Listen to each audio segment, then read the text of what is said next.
Greetings, fellow armchair Imagineers. Tiki here. And BlueDragonFive.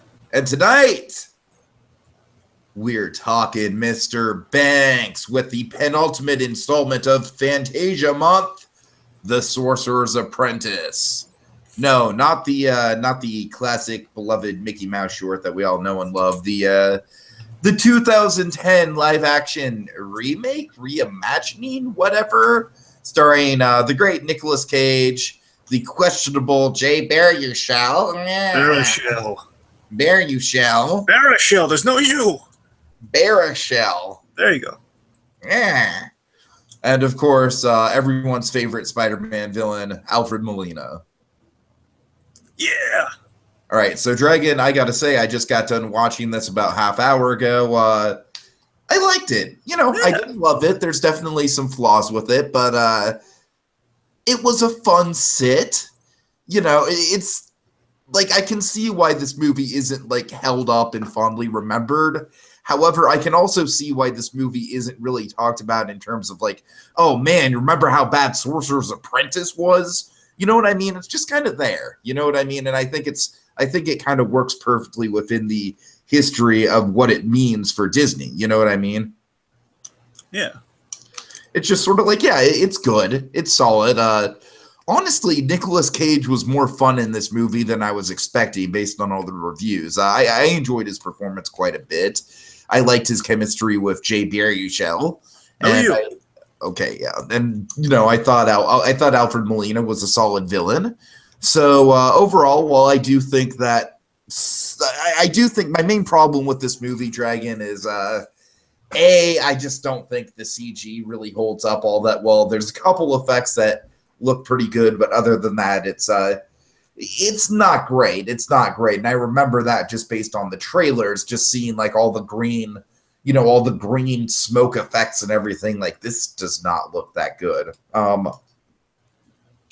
And I guess my other big issue with it, kind of going off of the Fantasia thing, because, of course, this is a very loose connection to Fantasia. And when I say loose, I mean loose, because basically, folks, outside of one scene, this thing has absolutely nothing to do with the Sorcerer's Apprentice source material of the classic Fantasia segment.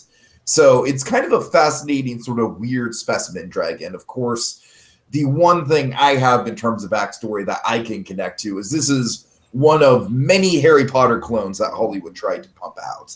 And this was one of Disney's big attempts at it. I think another one was like Percy Jackson. I think that was the other one. I mean, look, there were a bunch of them. Percy Jackson, Aragon, of course. Yeah, that one really had at least that one had like a book series going for it. At least it was drawn from something. Percy Jackson had a book series too. I think Percy Jackson's book series is more respected than Aragon. Yeah, they were definitely trying to capitalize off of like, hey, let's make a book series and take that book series, turn it into a movie just like Harry Potter. Indeed, and Disney was like, hey, we have a magic thing that people love. So it's one of those weird things, Dragon, where if this movie stuck closer to the source material, where if it wasn't set in present day, if we did have a wizard that more closely resembled Yensiii, and we had like the blue robe and the hat, and, you know, like if the brooms were more of a focal point, or at least kind of like a bigger set piece within the whole thing, and the whole thing was about the apprentice kind of learning the power, you know, learning the lesson of hubris and kind of taking his powers too far, then I think we would have had something. I really think we would have had something. Even if we use the same cast, because I really do think even Baruchel, who I give crap to sometimes, I think he's in fine form here. But really, at the end of the day, it's just the fact that this movie can't decide if it wants to be Sword in the Stone, which 80% of the time it does, or Sorcerer's Apprentice, which 5% of the time it does, or Harry Potter, which 15% of the time it does. Well, it's okay. Let's be honest. It's really just come on. There's not a whole lot of Harry Potter in there. There's a lot of Harry Potter. There's more Harry Potter than there is Sorcerer's Apprentice. I'll take your word on it, because again, I know diddly about Harry Potter, so I guess I'll take your word on that. All right. What other background do you have, Dragon?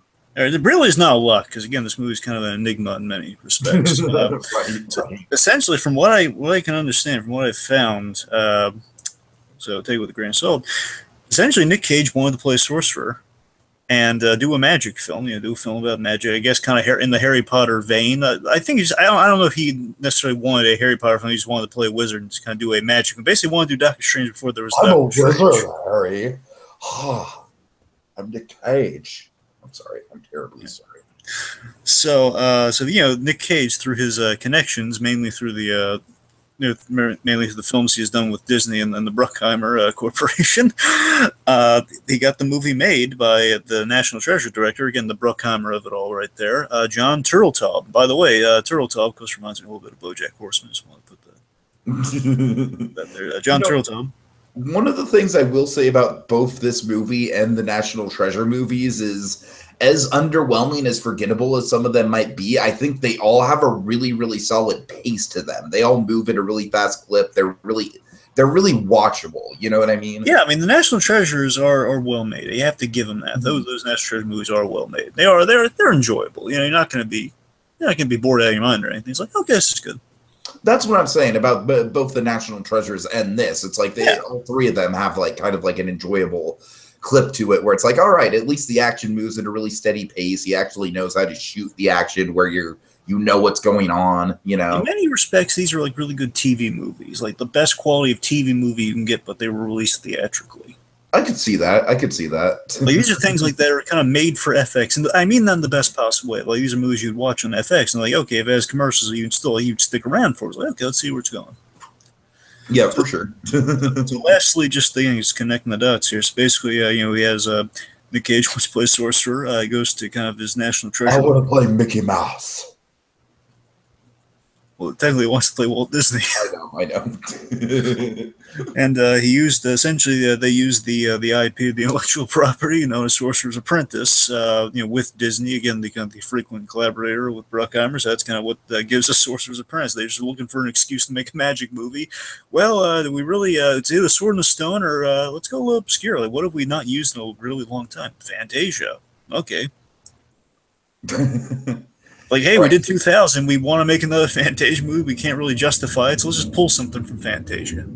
Well, we'll get to the future Fantasia movie in just a moment, my friends. We'll get to that. Well, not just a moment, like in about a day. But, Dragon, do you want to do a brief recap on this movie's rather convoluted story? Okay. Good luck. All right, folks, here we go. So we have an opening where basically we open with a legend that Merlin, of course, we all know Merlin. Merlin's a cool guy. Kind of the master of magic, if you will, Merlin. Merlin has 3 apprentices, appropriately enough, Sorcerer's Apprentice. Merlin has 3 apprentices, which are Balthazar, Veronica, and Horvath. They go up against Morgan Le Fay, another famous name of magic, Merlin and Morgan Le Fay. Mm-hmm. Horvath essentially betrays his friends. We find out of jealousy over Veronica. So Horvath betrays his friends and teams up with Morgan Le Fay. To save Veronica, Balthazar, he captures Le Fay. He captures Veronica and Le Fay in the Grimhold, this little kind of like little Russian nesting doll thing. Basically, sucks them into the Grimhold, kind of save the world, but of course at the cost of the woman he loves, who's kind of hosting Morgan Le Fay. Let's see, over the years, basically as many years have gone, actually 1,000 years. So 1,000 years have kind of passed, and in that time, being magic, being a sorcerer, Balthazar's been able to live for a long time, and along the way, he's captured many sorcerers and like other. Basically, it boils down to Morganians and Merlinians. Merlinians being our good guys, disciples of Merlin, and our Morgan Le Fay kind of disciples, Morganians. So, he's captured a lot of Morganians along the way, including Horvath in the many years. So the point is he's in the Grimhold. That's important. So, Balthazar was tasked by a dying Merlin to train a successor. That successor's name, the Prime Merlinian, kind of the Merlinian to end all Merlinians, the one who's has a destiny to stop Morgan Le Fay and essentially bring balance to the magical force, if you will. So, yep, pretty stock. You're right. So the year is 2000. 2000, meet this 10-year-old kid named Dave. Dave, nice kid.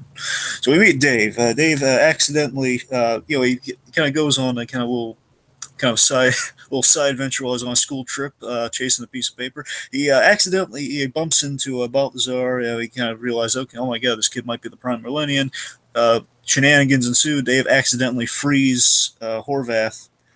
which leads to a scuffle that leads to Dave being seen as crazy by the rest of his 10-year-old student body, which 10 years later is still affecting Dave. And Dave, 10 years later, age 20, he's trying to move past it. He's trying to move past the crazy stigma of being kind of the, oh my god, he sees wizards and sorcerers and stuff, and all this magic doesn't happen, and and all, basically there's a lot of stigma he's carried for all these years, a lot of issues.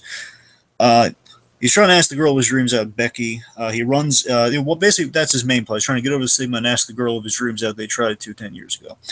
He runs into Horvath, who has escaped the Grimhold, and enters. Well, no, he's escaped. Basically, in that scuffle, they escaped the scuffle. So he runs into Horvath. Horvath is after the Grimhold. Enter Balthazar, who trains Dave, as a sorcerer's apprentice. To stop Horvath and Morgan Le Fay and fulfill his destiny. There was a reluctant bonding process between the two of them. He sees his mentor as his sorcerer, as quite literally his mentor. They bond. They become buddies. After they battle Horvath a couple times. Eventually, they save Veronica as well. Dave accepts his destiny, and it's all around happy ending. And there's a post-credit scene that shows that Horvath is still around, and he's after the Sorcerer's Apprentice hat. Yeah, and that post-credit scene pissed me off, Dragon. It pissed me off because full disclosure, until the rewatch, I had no idea that thing existed. I had no idea that post-credit scene existed. Oh god! I mean, look, I don't blame you. It's just like, for me, it's like, oh great. You see. And it looks all cool and everything. It's like all felt, like it looks really nice. To be fair, still does not hold a candle to Once Upon a Time. So, Once Upon a Time. Well, Once Upon a Time does it in a more abstract, like magical kind of way. I like this as kind of like a classy, like. Anyways, it doesn't matter. It doesn't matter. So that's the plot. So, Dragon, let's get into the characters, starting with. Yeah, I'm Jay Baruchel and I play Mickey Mouse. Yeah. And I love you, Jay Baruchel. Anyways, so yeah, Jay Baruchel is Dave. All right. Yes, Dave Studler. So, Dave, he's a likable guy. He's a likable guy with the worst luck, it seems. Yeah, he can't catch a break. That's kind of the running theme of this movie. Yeah, I mean, you feel bad for him. I will say there are some plot contrivances attached to Dave, but I mean, aside from that, I think Baruchel has that great quality in that he represents the underdog so well. He does that in a lot of movies. Actually, his whole TV show kind of devoted to it. I mean, to be honest with you, like I did find this to be one of Baruchel's more tolerable performances, just in terms of like my Baruchel tolerance level. Like, honestly, in spite of me really liking the movie This Is the End, like, I thought he was more tolerable here than he was in This Is the End. So, I don't know. He was fine. Like, the character isn't all that complex. I do kind of, like you said, Dragon, there's some plot contrivances with his character, especially with just, like, the Deus Ex magic shop that he happens into at the in the school field trip in the opening. Yeah, the main contrivance that bugs me is just the fact that there's no follow-up questions. It just seems like it kind of has to happen. The fact something traumatic has to happen to Dave here, but at the same time, it just feels like I kind of wish they went more to the Santa Claus direction with it. I wish they went more like he actually saw us and then he got immersed in the world of sorcerers and wizards and stuff, and that's why he instead of it being like a weird like one-off memory that happened to him. Yeah, instead of it being like kind of like almost like a Lou Costello thing in a bad way. As much as I love Lou Costello, doing the whole like he saw something, but no, every time someone's about to look at it, it's gone. Right. It's like, okay, the teacher goes in the building. No, wait, don't go in there. And of course, the sorcerer's both been trapped in the 10-year urn, captured for 10 years. Then of course, like the stupid wet his pants gag, or basically it's just like something. Oh, that was probably my least favorite moment in the whole film, and I knew that was coming because of the Nostalgia Critic review, and let's just say I was not looking forward to that. And you see what I mean? There's that whole thing is like it's a kind of a contrivance that we kind of need, but we could do way better. Yeah, I mean, like if I can use Harry Potter as an example, Dragon, like Harry Potter does such a better job of like setting up the stakes of like why the main character matters to this world in like the first chapter than this could possibly do. Like just in the opening scene of the Harry Potter movies, let alone the books, we are established who the main players in the wizarding world are in terms of like our main heroes, because we see Dumbledore. We establish who Harry's parents are, the sacrifice they made. We establish who Voldemort is, and we establish the importance of keeping Harry Potter hidden. And that, you know what I mean? That in like 2 minutes just establishes so much more than like, I'm gonna wander into a weird magic shop and pee my pants. Yeah, you know. But you know, I mean, you do identify, I mean, you do sympathize with the fact, you know, he's just trying to move on from that, and he just gets wrapped up in again in that crazy world of magic. They kind of ostracized them for years. I mean, again, that as an idea, again, bear in mind just kind of like how it's executed initially. It's a real bumpy execution, but that idea of just this guy kind of moving on and kind of, you know, again, he does mention that he was seen. He actually had to go to, you know, therapists and stuff, and have to basically kind of sit through all that. You feel for the guys. Basically, he had to take medication and everything for something that was absolutely not, you know, not the root cause of anything. One thing I will say about Dave is that I really like his Tesla coil science experiment. I think yes, cool. And speaking of that does kind of always kind of, I love that we see a blend of creativity and science with Dave that feeds into his sorcery in the film. And also speaks well, yeah, exactly, speaks well to the whole, probably one of my favorite lines in the movie is when, you know, Dave basically asks Balthazar for, you know, for lack of better words, you know, like, hey, is this science or magic? And Nick Cage is like, yes and yes. Oh yeah, it's kind of a great answer to the whole Thor thing. Some people take that line from Thor as like a controversy. Some people just like take it, okay, it's science. It's what they're calling it. It doesn't really matter. Right. Yeah.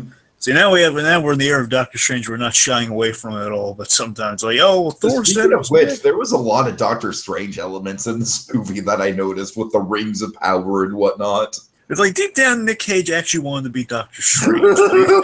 You know what? I think Nick Cage would make a good Doctor Strange. You know what's funny? I believe in him. Well, that would be a movie I'd love to see, by the way, the Nick Cage take on Doctor Strange. No, but seriously, you don't move it. I would sign off on that. I don't like to think he would. That's a joking suggestion, but here's a serious suggestion for Nick Cage that this movie I think kind of shows well. Seriously, picture this. I'm not going to go super meta with it, but just broadly before I get super meta with it, Nick Cage is Tim Burton in a biopic. Oh yeah, I could totally see that. And if you want to get really meta with it, Nick Cage is Tim Burton in the making. The Death of Superman Lives. Oh yeah. Think about it, just of like he's trying to get a movie made, with Nick Cage, but he. Oh, I love it. I love it. No, but no, seriously, I think he'd make an excellent Tim Burton in a biopic. All right. So, anyways, so speaking of Nick Cage, should we move on to the man, the myth, the legend himself? Yes, the Cage, not Luke. Yeah, not Luke. So, Dragon, can we just address my issue I have with him not being named Yensiii? Fine. I mean, look, I don't want to linger on this, folks, but I just think it's a missed opportunity. That's all. I don't want to get on my soapbox and have a little rant about it. I just think Yensiii I is a cooler name. It's a name that rolls off the tongue better than Balthazar. And, and I just think it just works so cool in terms of the Disney mythos. You know what I mean? Dragon, what are your brief thoughts on that? Because you're obviously not as bothered by it as I am. I'm not. I think I understand a little bit more. I get this. I get because they realized they weren't really doing a verbatim Fantasia adaptation. I think it's kind of that's why they didn't go with the Yensiii. I don't know. I would have preferred the Yensiii sounds better.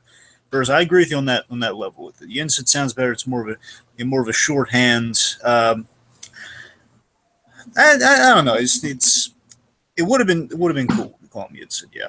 But I will say this: I do like the Yensiii quality they have when casting Nick Cage. That he does have kind of the eyes of Yensiii. There are a couple moments where we definitely see that play out, which I really appreciated, especially. I don't quite remember the exact lines Baruchel has, but he specifically mentions that that, you know, like working under Balthazar, like, oh man, he's got these eyes and he really just stares you down. You know what I mean? Yeah, I mean, like that, like let's address a few of the small Fantasia nods we do get. Okay. Like, there are a few. So obviously, we have honestly, I think Nick Cage's portrayal is very much kind of it's consistent with Yensiii, with the eyes, and honestly, it seems kind of like the unspoken stuff we have with Yensiii, but I think he's kind of like voicing kind of that connection they got a little bit. Mm-hmm. You know, it's like, it's kind of cool that we're kind of seeing, like, again, you know, in theory, like if we were doing like more of a verbatim thing, I think we could explore that more with what he's doing there. But it's very much kind of like we're kind of giving words to the unspoken thing we had in Fantasia in a way. The other things, of course, Baruchel is kind of wearing a red hoodie, very much like, you know, Mickey's red outfit. I'm not saying like it measures. No, you're right. You're right. It is. I appreciated that element of it. It looked more like the Mickey costume than I was expecting it would in the context of the movie. Which again, these are like nice touches. Basically, if you again making peace with the decision, if you can. If you know they're not going to do a verbatim thing in Fantasia, but they're going to have, you know, some nods to it. Those are some nice little humble nods. You know, like, you know, it's kind of a Yensiii-esque kind of dynamic. You know, he's got the red. We have, you know, the hat at the very end, but more so, you know, we at least we have kind of a nice kind of it's a fun little nod to the mop sequence. Okay, you want to talk about the mop sequence? Well, no, let's put a hold on that. We'll get to their pros and cons. Okay, fair enough. Yeah, I mean, I think in general, this what I like about the dynamic between him and Baruchel is I like how they do play it up pretty realistically, as if, like, you know, this guy is essentially like a crazy person that that Dave met in a really traumatic, like, reputation ending moment in his life. You know what I mean? It feels kind of like Tick and Arthur in a way. Yeah, you're right. Where it's like, you know, Nick Cage is just like, oh, come on, Dave, you have to come with me to do all these crazy magical things. And Dave's just like, well, I'm just trying to get a girlfriend. You know what it also feels like a little bit, Dragon? I hope you can sign off on this. What? It feels a little Rick and Morty-esque. Huh. Especially I'm just saying, especially with the girlfriend element. You know what? Yeah, I can sign off on that. I'll sign off on that. Yeah, sure. But overall, I really like I like the look of Cage in this movie. I really do. I think it's a cool look for him. Like I said, I wish I understand why they didn't go with, like, the blue robes. I wish there was more blue in his costume. Oh yeah, sure. Oh, that's my blue nitpick I have. I mean, you're right. It is a good character design. It's just this is me just being nitpicky as a fan. To be fair, it is kind of nice we give him kind of a lot of blue, a lot of blue with the energy. You know, the plasma thing's blue. It's kind of like a little nod to Yensiii. So it's kind of a small one. Sure. Yeah, but yeah, on the whole, just again, I liked. I really loved they had a soft spot for this kid, despite, you know, the bluntness in his teaching style. He's a, you know, very direct, kind of really kind of iron-fisted teacher. But we see he definitely has a soft spot for the kid. You know, instantly there's that great bit. One of my favorite bits is like when he thinks it's Dave walking down the stairs, and, you know, Dave's saying, "Hey, listen, you and I need to have a talk," and he just says, "Say nothing more. We'll move past it." Just he's so nice to the kid. You know, it's right. I hear you. And I love this that, you know, I love that it doesn't bother him that, you know, he seems crazy. You know, he just rolls with it, you know? Right. Like, for him, it's more the idea that this guy's kind of like interrupting his social life that bothers him, and less the crazy element of it. Yeah.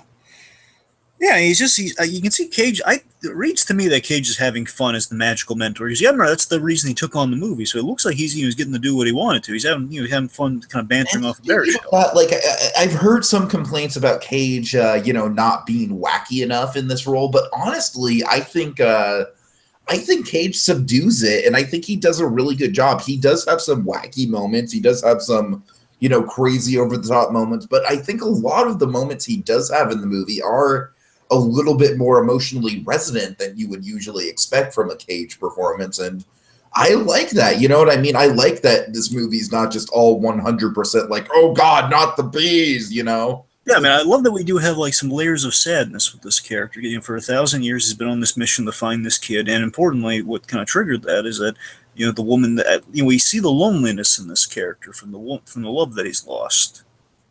Yeah, sure. I mean, again, that's again. I like that I think we have some nice subtle layers to Balthazar. I'm like an onion. All right. Anyway, so the point is, yeah, I do get a lot of enjoyment from Balthazar. Honestly, they're dynamic on them. I really love Dave and Balthazar's dynamic. So No, I hear you. I hear you.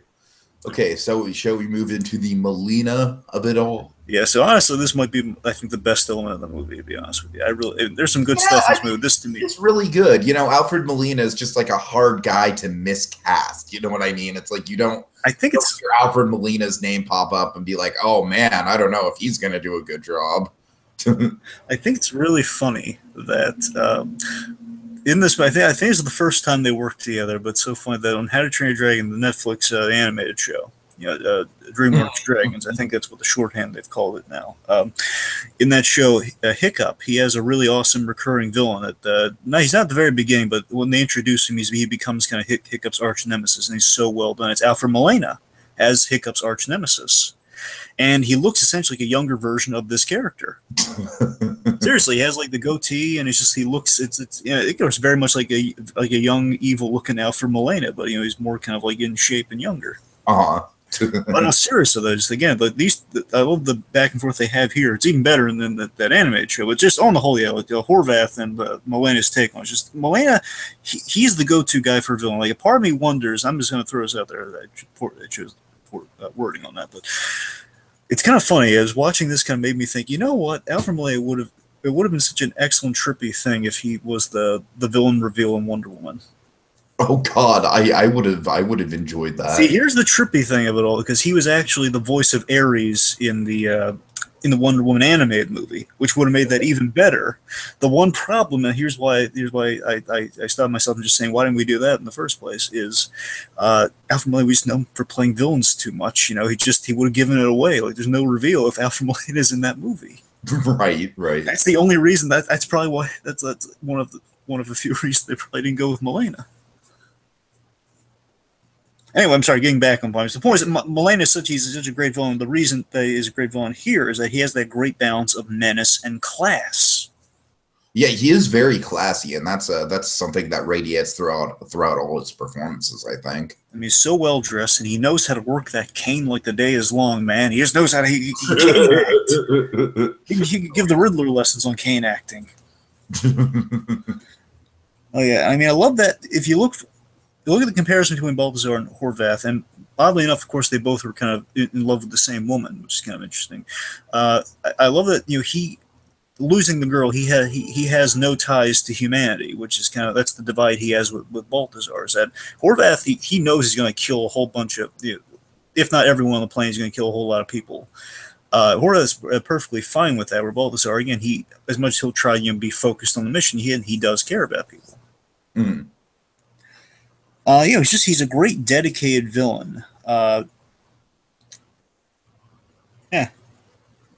Yeah, I don't have a ton to say about him because, he just, he's just kind of a nice, classy villain. I don't think he's got a ton of layers to him or anything like that. He's a pretty typical, he's got a pretty typical revenge plot to him, but I do appreciate his presence. Oh, actually, something's kind of occurred to me real quick. So another thing I love with Molina in this, I love kind of his reactions to the modern day. We have this fun character who is, he's mocking.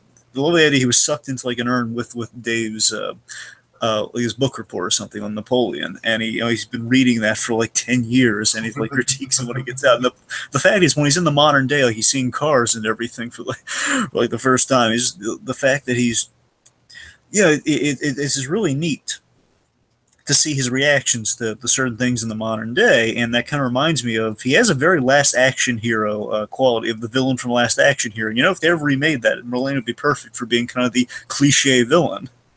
Yes, he would. Yes, I would say the go-to villain, because it's very much like that scene in Last Action Hero, that the cliche villain. He walks out there, says, "I just murdered someone, and I don't feel sorry about it."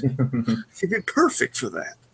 And I do think that Molina and Nicolas Cage have a good kind of dynamic off each other. Like they have, you could genuinely believe that these guys have been rivals for an incredibly long time. I tell you, it's cool to see these two guys mix it up, by the way. Mm-hmm. Oh, yeah. All right. So, yeah, I have nothing but love for Molina. Okay, let's go. Now, these next two should go by relatively fast. Okay, so I really don't have a ton to say about Drake Stone. To be honest with you, he's probably my least favorite element of the movie. I like parts. I like things about him. So we have the Drake Stone, played by Toby Kebbell, who we know from two movies, one good, one not so good. Toby Kebbell, we love. We've liked. So let's be fair. You know, he's from Planet of the Apes. He was Koba in the Planet of the Apes franchise. So, you know, he's good in that. And of course, infamously, Victor Von Doom in Fantastic Four 2015. Yeah. So I don't know. This guy is just like, to me, he's sort of like one of those comic relief henchmen that just don't work. I love that I love that he's the reflection of the Sorcerer and the Apprentice in Dave and Balthazar, and that Horvath needs kind of a flunky. So this is essentially his version of the Apprentice, where he's not teaching him anything. He's like a non-invested apprenticeship with this character, and we just see it. He's just using it to his own devices, and eventually he's going to steal his magic. So it's from in that level, I really like it. And the other thing I like about this guy, I like pairing him with this really kind of straight villain. He's pairing him with kind of like he's kind of the comedy to this really no nonsense villain, and just the whole he's pointing out, oh yeah, you're doing the Star Wars thing, just you're doing these are not the droids you're looking for. And this guy's silly in the fact. I love the. To be honest with you, the whole Star Wars thing, I got to be honest, that's one of the gags that kind of bugs me. Well, I mean, that one's just it's kind of a cheap laugh. It's like, okay, I'm just using that as an example. With you, like, if it was just them doing like something that was similar to the Star Wars gag, it would have been like, okay, that's fine. It was the fact that the guy was like, oh yeah, haha, it's Star Wars. Do you remember it's Star Wars? That's fair. Let me say this though. I think this guy conceptually works a lot better. I mean, I love this guy conceptually. The idea, he is our guy needs a magician, and of course, in the modern day, again, this kind of Horvath dealing with the modern day magicians are kind of he's not exactly a Chris Angel type. He's like a Lance Burton over a Chris Angel. This is a guy who does book tours and stuff. Mm-hmm. So I mean, like the point is like a modern day, celebrity magicians. I mean, that's kind of a cool concept. They have to deal with this guy who basically without. He's definitely lost sight of the big important mission. Okay. So I mean, that and all of his kind of that's funny, and that's where I kind of like this guy. But I mean, believe me, he's definitely not a strong part. But it seems to be just kind of Toby Kebbell having fun playing this kind of the silly magician character.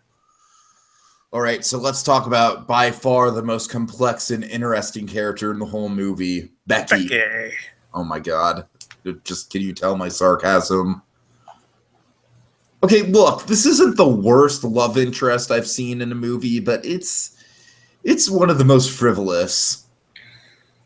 Frivolous, yes, but I do appreciate that it's not entirely, it's not. One thing I will say is that the girl who plays Becky is genuinely likable, and she does have here's the thing. Here's kind of the divide. My God, this girl is just giving it her all on, in terms of trying to connect with Dave. But Dave is just so awkward and off-putting that, to me, this is a perfect example of one of those, it's almost just sort of unrealistic that Dave, being the character who's that awkward, would land a girl like this. I don't know. Like, I think that's a trend that Hollywood kind of leans on a little bit, is sort of like the the dream girl. You say that, but what's funny? There's this point. I forget where this is pointed out to me. But I was watching like a review or something. I think it was Jeremy Johns actually. Early Jeremy Johns too. I recommend people check it out to see how much he's changed. I want to point out, and I gotta agree, especially with kind of the animated examples, Jay Baruchel's characters and Jay Baruchel himself, I guess, he keeps finding these beautiful blonde women. He keeps ending up. Yeah, it's a trend, but it seems to be consistent with the Jay Baruchel type. I'm not sure how entirely that is just kind of a trend versus that's just Baruchel's signature, I guess. Mm-hmm. Anyway, but I like that she's not paint by numbers. I like that she's not just she's not like a popular girl or anything. I like that it's an honest relationship. in that we see she was interested in him as a kid, and now she's she's still interested in him. So I like she hasn't really. Yeah, I mean, I thought the childhood stuff honestly works a lot better than the. I mean, I think the childhood stuff works in terms of me buying both of them. I think in the adult section, I like her a lot more than I like him, if that makes any sense. You mean you like the adult version of her versus the kid version of him? No. I like the adult version of her more than I can buy. Like, I can buy her chemistry with Baruchel, but I can't exactly buy Baruchel's character chemistry back with her. Huh. Like, Baruchel is just a little bit too off-putting. I'm not quite feeling. It doesn't I give matter. you a compromise. It's not a big sticking point. Let's just move on. All right, just on the whole, I thought she was a nice girl. Yeah. Nice girl. Okay, so let's get to pros and cons. All right, so I don't know. Where do you want to fit the broom scene in? Because honestly, between pros and cons, I think it's a little bit like right in the middle. I think that's fair. So yeah, let's just start with the broom scene. We'll just kind of work after that. So I guess like a pro of the broom scene is that it is more elaborate than I thought it would be. Like, I like how. Yeah, let's address that right now. Nostalgia Critic, he focuses on the negative, folks. You got to remember that. Sometimes he'll give some things a fair shake than others. So he definitely skewed. He just showed the negative clips of this to make it look. I don't want to focus too much on the Nostalgia Critic. This is our own thing, okay? All right, fine. But yeah, I mean, no offense. It's just I don't want to keep calling back to him every This, we're not just doing this because of the Nostalgia Critic. Go on. So basically, I really like the broom closet. The whole idea that it's not just a couple brooms. It's like from the get-go, there's all these rooms that kind of like conjure themselves up, and the whole room is flooded and everything, and that's all good. Dragon, I will say one of the things that the critic did focus on that I kind of agree with him on is just the act sequence is weak sauce. I mean, look, I understand it's not going to be as brutal as the original, but I don't know. I think a more happy medium could have been reached there. Yeah, I mean they do have they have a few things going on there, like the build. I think the build's good. I think the seeing it get out of hand. It's kind of neat to see the. I like the animation on the mops and everything. You've seen kind of how that's brought into live action. I thought that was kind of decently done. No, I agree. The mops in live action look pretty good. And for me, the best part of it all is just seeing things get so out of hand, and just like he's about to be electrocuted, and then Nick Cage goes up, disperse. I mean, that's cool. Say what you will about that. Of course, a good sort of straight out of the movie. So essentially, Dragon, this is kind of like this is good member berries. You know what I mean? It's like it's basically just like hey, remember this and remember this and remember this, but it's done in a tasteful kind of way. Yeah. Yeah, it's the best you could do in the circumstances of this movie. All right. So I guess another pro I would say is definitely the cast overall works really well with each other. Yeah, it's got good action. It's a well-directed movie. It's very well paced. I'm mixed on the pacing, but just yeah. Okay. Yeah. Let's see. Of course.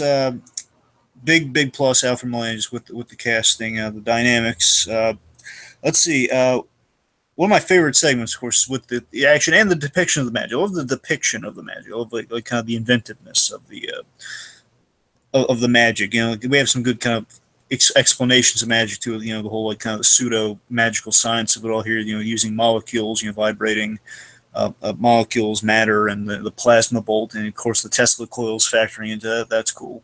I love the New York setting. I really loved. I loved setting in New York and using the iconic landmarks like the bull and stuff. And the eagle, the eagle gargoyles. And I thought that was cool. I do think the stone animals were, all that stuff was worked in really well. I agree. Let's see. Oh yes. One of my favorite scenes in the movie absolutely was the car chase / the Hungarian mirror trick. That was all good. I mean, that whole car chase. Yeah, the whole thing felt like something out of Doctor Strange. You know what I mean? Yeah, literally with the mirror thing too. But yeah, and again, predated Doctor Strange, folks. But yes, but yeah, seriously, when I go back to this movie, T, and one of the scenes I always kind of go to is that car chase scene because one thing can transform the car. Just seeing it keeps getting it keeps getting more and more inventive as it goes on. Like they're trapping on a mirror and they're driving the other side of it, and then of course they're changing it as it goes on. We have like all cool classic cars, fast cars, even the crappy cars, and it's a really cool sequence, very Bruckheimerian. Oh yeah. And also, I love the Balthazar. I love when Balthazar kind of swoops in and saves Dave at the last minute, again with the whole disperse. But another big scene with that would be the bathroom save, like when Dave is cornered in the bathroom by Horvath, and there's this great bit where I love the runner of the whole, you're a bad liar, Dave. I know, I've been telling him that. And then he shows up at the dramatic moment where he's about to be wasted. He says, I know, I keep telling him that. And of course, just like a little raindrop, he just like a little drop of water, throws the other guy into the stall. It's a lot of good action, a lot of good stuff. So speaking of runners, what do you think of the whole old man shoes thing? I like the old man shoes gag. I know it's not. I do too. I was just curious what you thought about it. Yeah. It's cute. I just love they gave it kind of this name. It's like a shorthand, like the old man shoes. It's. I mean, again, I think Baruchel's doing a good job kind of selling the underdog qualities of Dave. Like, it's like he chases the mugger all defiantly. You kind of realize, what was I thinking? I had no follow up to this. I chased the guy who took the purse with the knife, but I am in no way capable of stopping this man. Yeah, so overall, as we said, just very well-directed movie, good action. Dragon, in terms of the pacing, I will say one of the things is I think this movie has a little bit too much clunky exposition. I think the opening's a little slow. I mean, a part of me, again, I respect a lot of it, like how it's directed, but I just feel like the course of events kind of slows us down in the beginning. Like we don't get to, I want to say we don't get kind of him meeting him in adulthood till like 40 minutes in the movie. Sounds about right. That's the thing. I mean, we take a while to get the movie off the ground. But I mean, again, those sequences where the kid meets Balthazar is good, but at the same time, kind of reminds me of how Tomorrowland's structured in that way, where it's I wouldn't go that far with it. That far in terms of like Tomorrowland does it better. Yeah, I think Tomorrowland does it way better. Yeah, I mean, it does it better, but I'm just saying it's kind of like this is like the weak sauce Tomorrowland. Sure. All right, let's see. Of course, again, as we kind of voiced here, it's not really, in the grand whole, it's not really Sorcerer's Apprentice. It's more Sword in the Stone with a few nods to Sorcerer's Apprentice. I would say in general, I don't think the effects really, I'd say some of the creature effects hold up pretty well, but not the magic effects. Right. On the whole, I just think the kind of the creativeness kind of distracts you from the CG for the most part. But again, some things don't hold up versus other things. Mm-hmm. Let's see. Again, we do really force Dave into the whole social outcast thing. Again, it's kind of hard to see how he'd be that. It's like it's kind of hard to see how he'd be that scarred by that event. Because I mean, again, the idea is he's been an outcast for 10 years because of that one event. I know it's not good, but at the same time, it's like he says they have there's a nickname for when you spaz out like that called Yeah, you're right. I mean, it's all very I don't really buy. Yeah, it's a kid with an overactive imagination, if anything. Right. Okay, let's see. Here's the one that always bugged me when I was watching it. It's very, very minor, but I knew this because I have this actually. The Buzz Lightyear alarm clock. Oh, I thought you'd be all over that. No, here's the thing that bugs me with that. That's cool, but here's the thing that keeps this ready. I have that exact alarm clock when Toy Story 3 came out. It came out in 2010, which is when this movie came out. Yeah. And I knew just when I knew whenever I saw this on TV, I said, wait a minute. That's a 2010 product. Because he has it when he's a kid in 2000, and it's 10 years beforehand. Because they just bought that just when they're buying props for the movie. It's a very minor thing. It always sticks out to me. It's always staring me in the face right now. It's right there, 2010. Anyway, the axe bit is weak sauce, which you kind of went over. Oh, yeah, here's a big one. Here's a big one we have to address. Horvath just disappears into the conflict completely after the KO, after he's not... Yeah, there's no real resolution with him at all, which is just... I mean, of course, they have that post-credit that's what I'm saying. we expecting this to become a big franchise? Like, honestly, really? until the rewatch, it didn't really occur to me because I remember, oh yeah, he was defeated, and I realized, wait a minute, yeah, he's just defeated like that. We don't see him. What happened? That's kind of a big deal because he's the main villain we've been spending all this time with, and he just gets knocked out, and he's gone. Mm-hmm. Also, brief one: why is the dog in the car during the car chase? Because dogs are cute and they drive the merchandise. No, they had to go out of their way to bring that dog on this crazy chase. That's the thing. They could have just left him at the apartment. They had to bring it with them. Oh man, who knows? Who knows? Oh, Madame Gao. That's okay, so I guess Madame Gao. Yeah, you're right. You're right. I caught that. And she is kind of like virtually the same character almost as Madame Gao to some extent. Yeah, she had a neat bit, where he recognized that was the Horvath in the skies, Hua Ching Ho, I believe that's her name. Madame Gao. She's excellent. There's a little pull there. Okay. All right. Final thoughts, Dragon. Go ahead. Final thoughts. It's a harmless film. It feels like an FX film. It feels like something that's kind of like the best quality you could have for a made-for-TV movie, I guess. I know it's not made for TV, which is kind of going to come down that. But as good Alfred Molina acting, Cage and Baruchel, they have their shenanigans. It's a fun movie. It's fun, but not thought-provoking. But not a thought-provoking experience. But it's enjoyable. It's fun. Again, it's why use the IP of Sorcerer's Apprentice? It just feels like, again, you take that out of the equation. I'm not saying you putting it under that level of scrutiny is really going to break it too much, but yeah, it just feels like they kind of went out of their way to make it Sorcerer's Apprentice. It's kind of an all around good magic. It's all around decent magic movie, but it's. I don't know how stymied they were in the making of that, but on the whole, it's a fun one. I'd rewatch it if it was on TV, and again, just watching for kind of the performances and the cleverness of the magic. So again, that chase scene anytime. Mm-hmm. Yeah, like I said, I think outside of the clunky exposition, I think the pacing works well enough. It draws you into the action. I think the action is shot and paced well. It's a well-directed movie. It doesn't deserve all the hate. Yeah, it doesn't. It's very watchable. Nicolas Cage, I think, is more subdued in his performance than people give him credit for, and I think that's actually a good thing that he's not like running around like a crazy person the whole movie. Alfred Molina, of course, is a very underrated villain. Except for I don't think he has the deepest motivations, but just his screen presence alone is very good.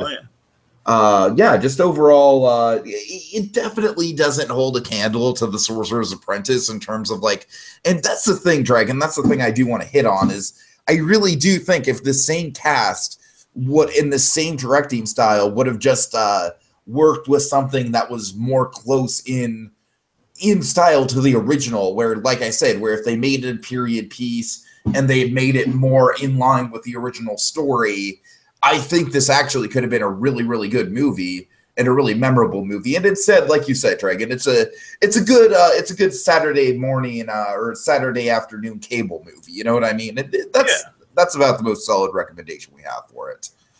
All right.